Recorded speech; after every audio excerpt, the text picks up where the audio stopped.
세상에 떠도는 기묘한 괴담들. 첫 번째 이야기. 일본의 단체 여행 중 호텔에서 실제로 겪었던 실화괴담. 학교에서 단체로 일본에 여행을 간 적이 있었습니다. 단체 여행이었기 때문에 방은 여럿이서 함께 배정받아 쓰게 되었지요. 일주일 동안 오사카에서 출발해 도쿄를 둘러보고 귀국하는 코스였습니다. 정말 즐겁게 여행을 하던 도중 5일째 밤에 문제가 일어났습니다. 친구 2명과 함께 3명이 같은 방을 쓰게 되었는데 너무나 갑작스레 다른 친구 2명이 졸립다며 잠자리에 들었습니다. 시간은 아직 10시 정도밖에 되지 않았었고 룸서비스로 맥주와 안주를 잔뜩 시켜놨었기 때문에 그런 친구들의 모습이 당혹스러웠습니다. 그래서 그냥 그래 너희 먼저 자. 난 TV 좀 더 보다 잘게 라고 말했습니다. 그런데 말이 떨어지자마자 친구들이 그대로 잠에 골아떨어졌습니다. 저는 이상하게 여기면서도 복도에서 얼음을 가져와 테이블 위에 올려두고 맥주에 얼음을 넣고 안주와 함께 먹으며 TV를 봤습니다. 그리고 어째서인지 어느샌가 저 역시 그대로 잠에 빠져버렸습니다. 한참 자고 있는데 어째서인지 몸이 너무 답답했습니다. 후덥지근한 데다 움직일 수도 없었습니다. 이게 무슨 일인가 싶어 일어나려는데 몸이 전혀 움직이지를 않았습니다. 눈만 겨우 움직여서 방 안 구석구석을 살피는데 자기 전까지만 해도 잘 나오던 TV 화면이 지지직거리며 노이즈만 나오고 있었습니다. 이게 뭔가 싶어 더 살펴봤습니다. 그런데 호텔 방문 쪽에 천장 구석에 여자아이가 앉아 있었습니다. 아주 자연스럽게 말입니다. 그것이 너무나 자연스러워서 쉽게 납득했었습니다. 여자아이는 갈색 단발의 교복을 입고 있었습니다. 반팔 와이셔츠에 갈색 니트 조끼, 체크무늬 치마였던 걸로 기억합니다. 그 아이를 본 순간 저는 한눈에 그 아이가 인간이 아니라는 것을 알아차렸습니다. 피부는 혈색이 느껴지지 않을 정도로 창백했죠. 백인의 하얀 피부 같은 느낌이 아니라 말 그대로 흰 도화지처럼 새하얀 얼굴이었습니다. 눈 역시 동공이 풀려 있어 눈빛을 읽을 수도 없었습니다. 그런 눈으로 그녀는 계속 저를 바라보고 있었습니다. 저는 온몸에 소름이 돋으며 이젠 죽었구나 싶었습니다. 식은 땀이 뻘뻘 흐르고 난생 처음 눌린 가위에 당황한 채 그대로 누워있을 뿐이었습니다. 머릿속으로 가위에서 풀려나는 법을 찾아봤지만 마땅한 방법이 없었습니다. 결국 저는 그것마저 포기하고 그저 그 아이에게서 시선을 피하려 했었습니다. 고개를 돌릴 수조차 없어 눈알만 굴리는 수준이었지만요. 그런데 갑자기 그 아이가 앉은 채로 스르륵 하고 저를 향해 다가오기 시작했습니다. 마치 달팽이 같은 매우 느린 속도였지만 한 가지만은 알 수 있었습니다. 저게 여기까지 오면 나는 죽겠구나. 저는 그저 할 수 있는 것도 없이 그것을 바라만 보고 있을 뿐이었습니다. 얼마쯤 시간이 흘렀을까요? 갑자기 눈앞이 깜깜해졌습니다. 아마 제가 정신을 잃었던 것 같습니다. 일어나 보니 이미 아침이었습니다.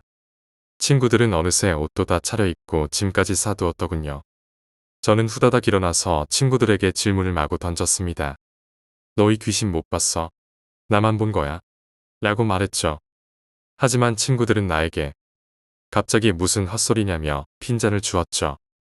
정확한 기억은 나지 않지만 이런 이야기를 나누다 문득 꺼져 있는 TV에 눈이 갔습니다. 어젯밤에 TV는 누가 꺼서? 라고 물었죠.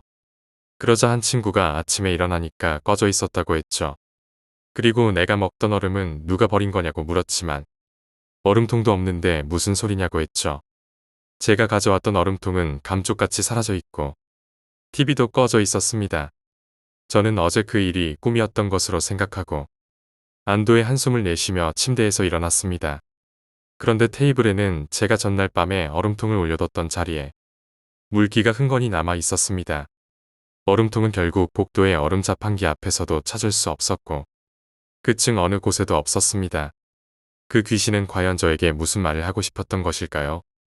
그리고 어째서 제가 잠든 뒤 방 안을 정리해 뒀던 것일까요? 아직도 그때 일만 생각하면 온몸에 소름이 돋습니다. 두 번째 이야기, 삼촌을 지옥으로 끌고 가려 했던 2명의 여자. 저는 경남 밀양에서 살고 있습니다. 어렸을 적에는 단장면 표충사 얼음골 쪽에 살다가 지금은 시내로 이사를 와서 살고 있습니다. 이 이야기는 저의 불알 친구의 삼촌이 겪은 이야기입니다. 밀양 시내에서 표충사를 가려면 국도를 타고 20분을 들어와야 표충사를 갈 수 있습니다. 여름이 되면 타 지역에서 표충사로 많이들 놀러 오시더라고요. 근데 표충사로 오다 보면 태릉리를 지나 아블리로 넘어오는 산 중턱에 코너가 하나 있습니다. 놀러 오는 사람들은 그 길을 절대 모르시겠지만 단장면 사람들만은 그 길이 예로부터 무서운 길이라는 걸 알고 있죠. 마을을 지킨다는 큰 나무도 한 그루 있고요. 최근에 길을 냈지만 그 나무만은 자르지 않고 도로를 내기도 했죠. 동네 어르신들에게 물어보면 그 길이 비포장도로였을 적부터 학생들이 밤에 공부를 하고 집으로 걸어 들어가는 길엔 항상 그 길에서 도망치듯 뛰어서 집으로 갔다는 소리도 많았답니다. 그만큼 예로부터 귀신이 많았다는 거겠죠. 친구네 삼촌이 결혼을 하고 아이를 낳은 지 얼마 안 된 시점에서 일어난 일입니다.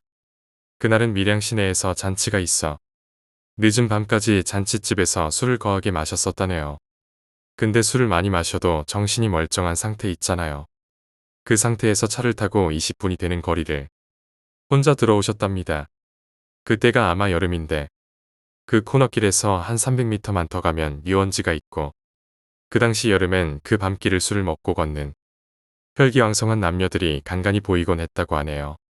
한참 술에 취해 운전을 해서 들어오고 있는데 그 코너길을 다다랐을 적에 저기 앞에서 어떤 여자분 2명이 그 어두운 밤길을 혼자 걷고 있었답니다. 그러다 차 라이트가 비추니 그 여자들이 차를 세웠다는군요. 말씀드렸다시피 삼촌은 취기가 올라 있었고 기분도 좋은 상태에서 젊은 처자 2명이 이 야심한 밤길에 차를 세우니 뒤도 안 돌아보고 그냥 차를 세우셨다네요. 그러곤 차를 탔는데 여자 1명은 조수석에 타고 다른 여자 하나는 뒷좌석 정가운데에 앉았다고 합니다. 그러고 차를 바로 출발을 시켰는데 삼촌이 곁눈질로 봤는데도 2명의 처자는 미모가 장난이 아니었다고 합니다. 그래서 집으로 곧장 가야 함에도 불구하고 삼촌은 그 처자들이랑 잠시 담소나 나누면서 숙소까지 데려다 줄 생각으로 말을 걸었다네요. 어디까지 가시는 길입니까? 저는 집이 요 근처에 있는데 밀양 물 좋고 참 놀기 괜찮지에 그 코너에 다다르는 짧은 시간에 삼촌이 말을 걸었음에도 그 여자들은 말이 없었답니다. 머쓱해진 삼촌은 음악이라도 틀어드릴까에? 하고 오디오로 손을 갖다 대는 순간 차는 그 코너 지점을 지나고 있었습니다. 그 순간 조수석에 있는 여자가 삼촌의 턱을 손바닥으로 강하게 때렸답니다. 엔간해서 여자 손바닥으로 남자 얼굴을 친다고 해서 핸들이 반대로 꺾이겠습니까? 그 여자가 삼촌 턱을 밀다시피 치자 삼촌 차는 그대로 20에서 30m 되는 낭떠러지로 떨어지는 전복사고가 났습니다. 그리고 1시간쯤 뒤엔가 정신을 차리셨는데 정신을 차리고 보니 차는 뒤집혀 있고 언제 차가 폭발할지도 모르는 상황이기 때문에 일단 차에서 빠져나가야겠다는 생각뿐이 안 들었답니다. 근데 문을 열고 나가려고 하는데 아무리 힘을 줘도 몸이 안 움직이더랍니다. 그래서 왜 몸이 안 움직이나 돌려봤더니 그 사고 난 차 안에서 아까 태웠던 그 2명의 처자가 얼굴에 피가 떡이 돼서는 조수석에 있는 여자는 삼촌의 다리를 힘껏 잡았고 뒷좌석에 앉아있던 여자는 운전석 뒤로 해서 삼촌 목을 조르면서 차에서 절대 내리지 못하게 했다는 겁니다. 삼촌은 그제서야 인연들이 사람이 아니었구나 라는 생각이 퍼뜩 들면서 온갖 발버둥을 쳐서 부리치려고 했는데 사고가 났음에도 불구하고 그년들의 힘이 장난이 아니었답니다. 그래서 삼촌은 얼마 전에 태어난 아들내미 한 번만 보고 죽게 해주이소 부탁합니다. 집에 마누라도 있고 해. 진짜 한만 보고 죽게 해주이소. 아직 죽을 수 없습니다 하면서 그년들에게 빌기도 하고 울상으로 발버둥을 쳤답니다. 그러다 어떻게 해서 몸에 힘이 풀리면서 차에서 간신히 빠져나와서 혹시나 그년들이 쫓아올까봐 뒤도 안 돌아보고 계속 집 방향으로 뛰셨다고 합니다. 나중에 알고 보니 삼촌은 다리뼈가 부서진 상태였답니다. 그 당시에는 아픈 줄도 모르고 달렸다고 하네요. 그렇게 10분쯤을 달렸나 근처 유원지에서 장사를 하시던 친구분을 만나셨고 내 차 사고 났다. 지금 경찰하고 앰뷸런스 좀 불러도 내 지금 귀신의 시인 것 같다. 내 차에 귀신 있는 것 같다 라고 말씀하셨죠. 간신히 앰뷸런스를 타고 삼촌은 병원으로 후송이 되셨고 그 차에 타고 있던 연들이 귀신이든 사람이든 일단 차에 타고 있었기 때문에 그 차로 가서 사람을 구하는 게 급선무 아니었겠습니까? 낭떠러지에서는 레카도 들어오지도 못하기 때문에 구조대원들이 그 지점으로 가서 차를 확인했는데 안에 사람도 없고 혹시나 해서 주변을 둘러봤더니 사람 흔적은 찾아볼 수가 없었다네요. 다음날 레카로 견인 작업이 이루어지고 차 안을 확인해봤지만 여자의 흔적과 혈흔 등 아무것도 찾을 수가 없었다고 하네요. 지금 친구네 삼촌은 그 뒤로 아주 잘 살아 계시고 종종 친구를 통해 삼촌의 소식을 듣곤 합니다. 불알 친구도 매번 너무 충격적인 실화이니 삼촌을 만날 때마다 그때 이야기를 또 듣고 한답니다. 세 번째 이야기, 상자괴담. 내가 9년 전부터 계속 고통받으며 후회해왔던 공포의 기억들을 말해보려고 합니다. 실제로 달라지는 것은 없겠지만 이렇게 말하는 것만으로도 나 자신이 가지고 있는 기억의 무게가 조금이라도 가벼워질 수 있으면 좋겠습니다. 9년 전의 체험입니다. 그것은 내가 어느 보험회사에 입사해서 3년째가 된 직후에 일어났습니다. 나는 계장이었고 내 밑에는 4명의 부하가 있었습니다. 그중 3명은 일주일에 2번씩 언제나 함께 술을 마시러 갈 정도로 친했습니다. 다른 한 사람은 이 이야기와는 상관없기 때문에 소개하지 않겠습니다. 그날도 우리는 4명이 함께 단골 술집에서 술을 마신 뒤 더치페이로 계산을 하고 돌아가는 길이었습니다. 갑작스레 아이군이 정확히 사과 1개 정도가 들어갈 크기의 나무 상자를 꺼냈습니다. 한눈에 보기에도 너덜너덜한 것이 오래된 것처럼 보였습니다. 그것은 이상한 장치가 되어 있는 상자로 옛날에 유행했던 루빅 큐브처럼 나무결의 방향을 정확히 맞추면 열리는 것이었습니다. 아이군의 말에 따르면 아버지에게 받은 것으로 상당히 옛날 물건인 것 같았습니다. 아무래도 전쟁 전부터 있었던 물건 같습니다. 아버지는 열어보지도 못했고 어차피 전쟁 후에 폐허해서 주운 거라면서 나한테 주셨어요. 이렇게 아이군은 말했습니다. 그 상자를 2대에 걸쳐 물려받았는데도 아직 열어보지 못했다는 것입니다. 나는 그 상자를 처음 봤을 때부터 어쩐지 말로는 표현하기 힘든 오한을 느끼고 있었습니다. 내게 어떤 영감 같은 게 있던 걸까요? 종종 나는 상반신과 하반신의 균형이 맞지 않는 사람이나 발이 하나 모자라거나 아예 없는 작은 동물을 볼 때가 있었습니다. 그래서 나는 T군과 Y씨가 교대로 그 나무 상자를 열려고 시도하는 것을 보며 왠지 모르게 조마조마하고 있었습니다. 그 상자가 열려버리는 것을 내 영감이 두려워하고 있던 것 같습니다. 결국 그날 나무 상자는 열리지 않았습니다. 가게를 나서고 택시를 잡을 때까지 5분 정도밖에 걸리지 않았으니 시간상으로도 무리였습니다. 그날은 모두 아무 일 없이 집으로 돌아갔습니다. 다음날 아이군이 전날 나를 제외한 2명이 흥미를 보였던 그 상자를 회사에 가져왔습니다. 점심시간에 책상에 앉아 일을 하고 있는데 내 근처에 3명이 다가왔습니다. 나는 그들에게 사이가 나빠질 각오를 하고 충고했습니다. 그 상자는 열지 않는 편이 좋다고 생각해. 아이군은 의아한 표정을 지으며 꼭 우리 형처럼 말하네요. 라고 대답했습니다. 하지만 그러면서도 자신 있다는 듯 꼭 가까운 시일 내에 열어서 보여드릴게요. 라고 말하고 업무를 보고 있던 나에게서 멀어져 갔습니다. 그날 점심시간은 그것 외에 다른 이야기는 하지 않았습니다. 그리고 그날 일이 끝난 뒤 4명이 함께 벚꽃놀이를 가기로 했습니다. 가까운 공원에서 Y씨의 어머니가 보내주신 맑은 된장국을 홀짝홀짝 마시며 벚꽃을 감상했습니다. 그때 T군이 이 멋진 광경을 4명이 함께 사진으로 찍어두자고요. 라고 말하고 폴라로이드 카메라를 꺼냈습니다. 그래서 유달리 줄기가 굵은 훌륭한 벚나무를 배경으로 삼아 사진을 찍었습니다. 훌륭한 사진이 찍혔습니다. 그렇지만 사진이 어딘가 이상했습니다. 밤이기 때문에 빛이 들어올 리도 없고 열린 장소였기 때문에 플래시가 반사돼서 변색될 리도 없었지만 사진이 어째서인지 전체적으로 얇게 붉은 빛을 띠고 있었습니다.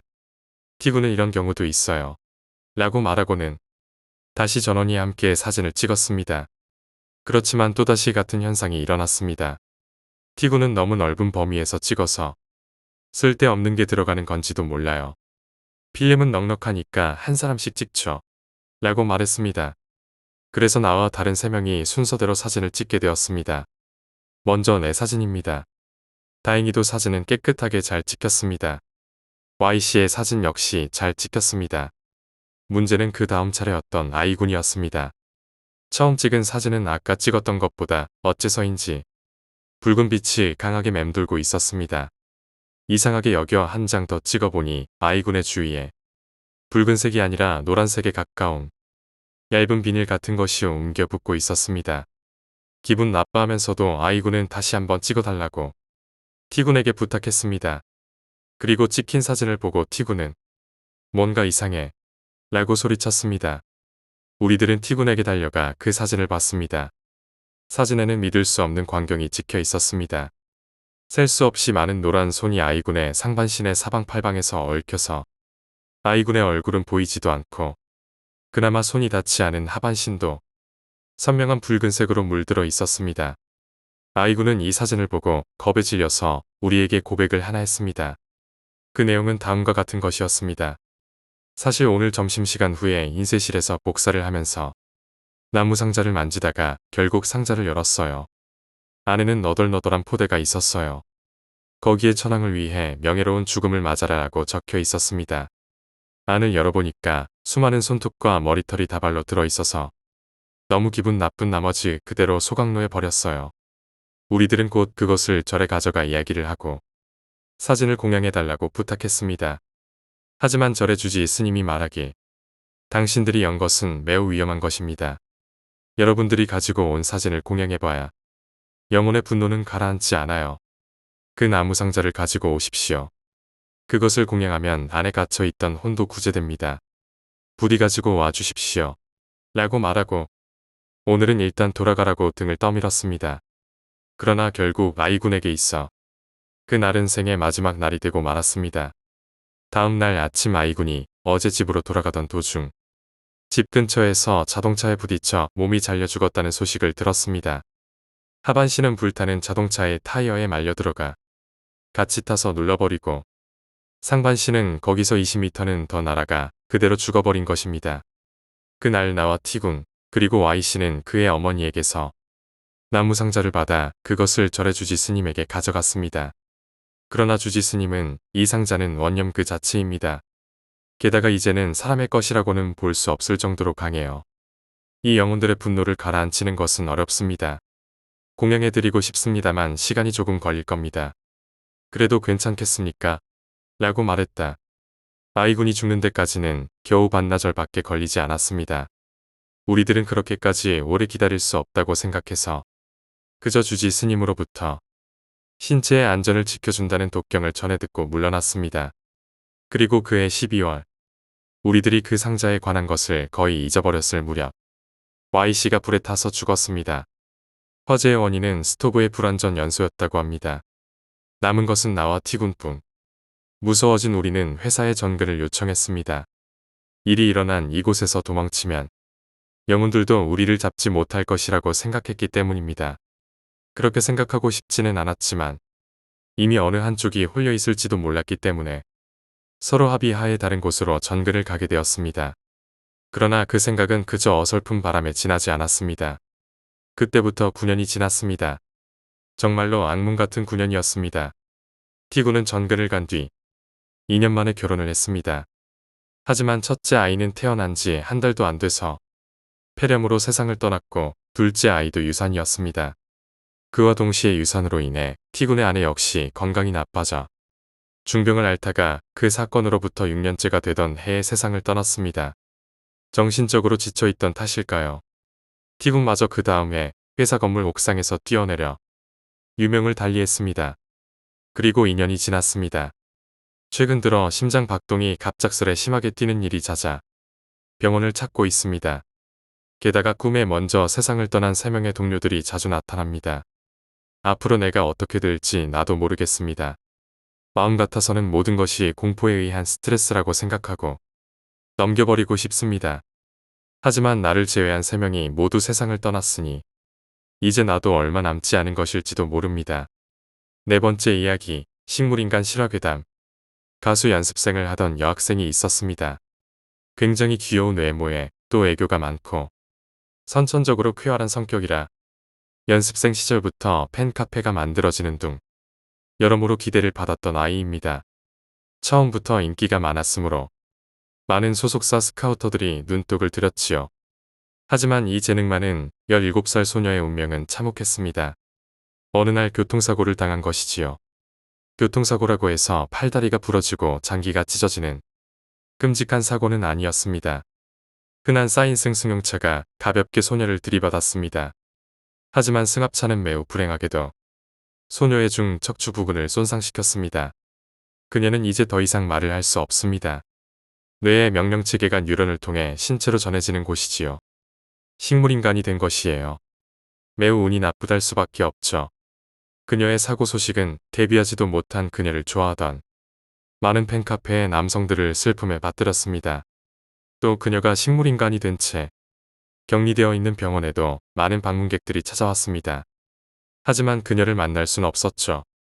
보통 식물인간을 관리하는 병실은 엄중합니다.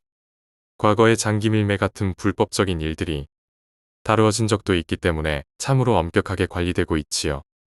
간병인이 개인마다 딸려 있고 이들은 1시간 동안 환자를 살피고 또 1시간가량 쉬는 시간을 갖는 식으로 환자를 보살핍니다. 보기에는 아무렇지도 않은 것 같지만 일단 이런 의식불명의 환자를 입원시키는 병동은 특별병동으로 24시간 경비원들이 지키고 서 있을 뿐만 아니라 병원 복도에는 CCTV까지 있지요. 가족들을 제외하면 아무도 아픈 그녀를 문병할 수 없었습니다. 그녀의 가족들은 매우 슬퍼했어요. 특히 하나밖에 없는 딸을 잃은 아버지와 어머니의 상심은 더했죠. 많은 친척들이 부모를 위로하기 위해 병원에 찾아왔습니다. 부모님과 친척들은 그 자리에서 하염없이 울었습니다. 어느덧 시간이 흘렀지요. 천문학적인 비용이 들었지만 부모는 그들의 노후 생활금까지 끌어다 쓰면서 그녀의 산소호흡기를 유지시켰습니다. 친척들과 팬들의 방문은 뜸해졌어요. 냉정하게 말하면 데뷔하지도 못한 연습생 중 하나였고 자신의 자식도 아니었으니까요. 돈이 다 떨어지자 딸의 어머니와 아버지는 병원비를 대고자 맞벌이를 시작했습니다. 하루도 쉴 날이 없었지요. 그러던 어느 날이었습니다. 이 사건은 간병인에 의해 밝혀지게 됩니다. 사건은 이렇습니다. 고용된 간병인이 병실 문을 열고 들어가자마자 간병인은 깜짝 놀랐습니다. 여환자 옆에 한 남자가 앉아 있었고 그 남자는 자신의 성기를 움켜쥐고 있었어요. 간병인이 들어오자마자 깜짝 놀라 바지를 움켰죠. 간병인은 깜짝 놀랐지만 아무렇지 않은 척 했어요. 마치 그 광경을 못 본 것처럼 태연히 물었죠. 누구신가요? 이곳은 격리 환자 병실로 아무나 들어오실 수 없는데. 그 남자의 대답은 이랬습니다. 저희 사촌 누나예요. 걱정돼서 간병하러 왔습니다. 간병은 의심했고 남자를 접수처에 데려가 확인해 보았습니다. 사실이었습니다. 남자는 여환자의 사촌 동생이었습니다. 19인 그녀의 사촌 동생은 16살이었지요. 그렇게 사건은 일단락되었으나 간병인은 당연스럽게 불미스러운 일을 상상했습니다. 하지만 곧 그만두었습니다. 철없는 10대 소년이 한순간 성욕을 자제하지 못하고 사촌 누나 옆에서 그런 짓을 하고 있었던 거예요. 그냥 그런 겁니다. 그래서 그녀는 그냥 소년을 만나면 가볍게 경고를 해주고 다음부터는 출입을 하지 못하게 할 생각이었죠. 하지만 비대한 덩치의 소년의 번들거리는 얼굴이며 욕망에 찌든 눈망울은 간병인에게 잊혀지지 못했어요. 간병인은 이때부터 모종의 계획을 짰습니다.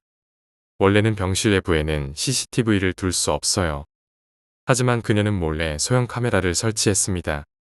병실 천장 구석에 몰래 달아두었죠. 일주일이 흘렀습니다.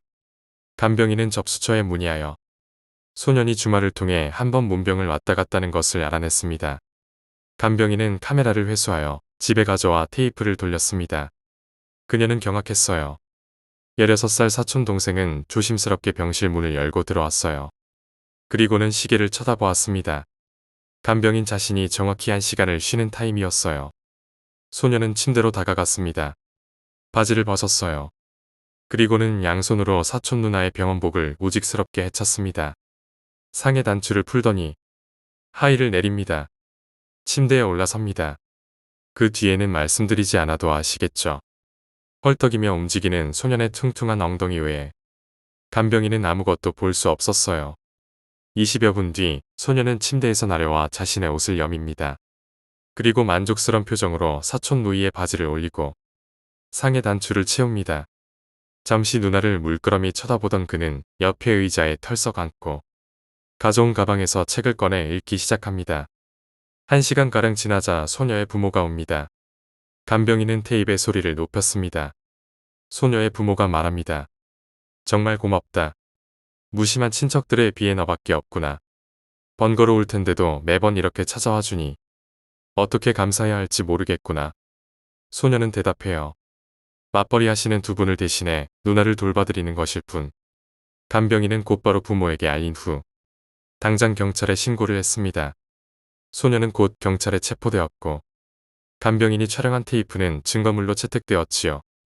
테이프를 본 소녀의 아버지와 어머니는 경악했습니다.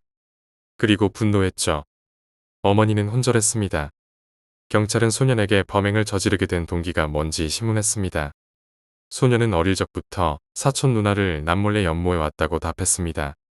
그리고 소녀가 연습생으로 데뷔하고 그녀가 입원해 누워있는 상황을 사진으로 찍어다 주면 돈을 주겠다는 팬들의 말에 누나의 사진을 찍다가 자신도 모르게 범죄를 저질렀다고 했습니다. 대략 1년여간 의식 없는 사촌 누이를 겁탈해왔던 셈입니다. 소녀는 여기서 실형처분을 받게 됩니다. 하지만 소녀의 건강 상태를 체크할 때 충격적인 범행은 또 밝혀졌습니다. 19 소녀의 자궁이 망가져 있었던 겁니다. 이미 세간의 주목을 받고 있던 이 사건은 검사 결과에 의해 또 한 번 충격을 불러일으켰습니다. 그녀는 임신했습니다. 임신 테스트기를 사용해 그녀가 임신한 사실을 알고는 주먹으로 그녀의 아랫배를 내려쳤습니다. 얼마나 쳤을까요? 결국 아이는 유산되었습니다. 하지만 그는 그만두지 않았죠. 소녀는 20여 년이 넘는 실형처분을 받았습니다. 소녀의 부모 중 어머니는 아직까지 정신과에 의탁하고 있습니다. 인간이라는 동물은 어디까지 추악해질 수 있는 걸까요?